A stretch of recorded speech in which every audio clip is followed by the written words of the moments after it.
17 বছর আগে যদি কেউ 100 টাকা দিয়ে ক্রিপ্টোকারেন্সি কিনতেন বিটকয়েন, এটার মূল্য হতো আজকে 1 কোটি টাকা। কিন্তু যদি এই টাকা কেউ ব্যাংকে রাখতেন 17 বছর আগে, সেটা হতো মাত্র 800 টাকা। ডাইনোসর বিলুপ্ত হয়েছে কিন্তু তেলাপোকা টিকে আছে অ্যাডাপশনের কারণে।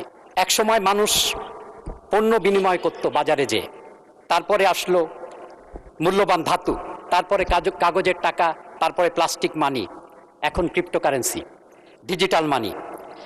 2009 সালে ক্রিপ্টোকারেন্সি যাত্রা শুরু করে আজ 17 বছরের যুবক।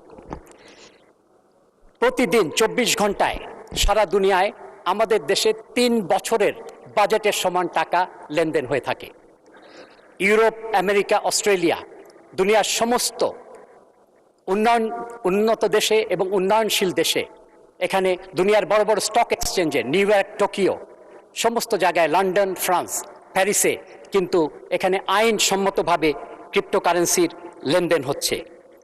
আজ থেকে 17 বছর আগে যদি কেউ 100 টাকা দিয়ে ক্রিপ্টোকারেন্সি কিনতেন বিটকয়েন, এটার মূল্য হতো আজকে 1 কোটি টাকা।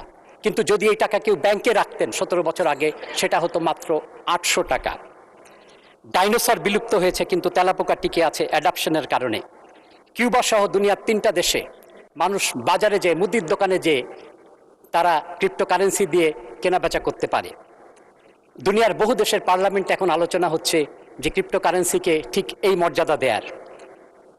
আমেরিকার অর্ধেকের বেশি স্টেটে কিন্তু রাষ্ট্রীয় রিজার্ভ হিসেবে বিটকয়েনকে নেওয়া হয়েছে।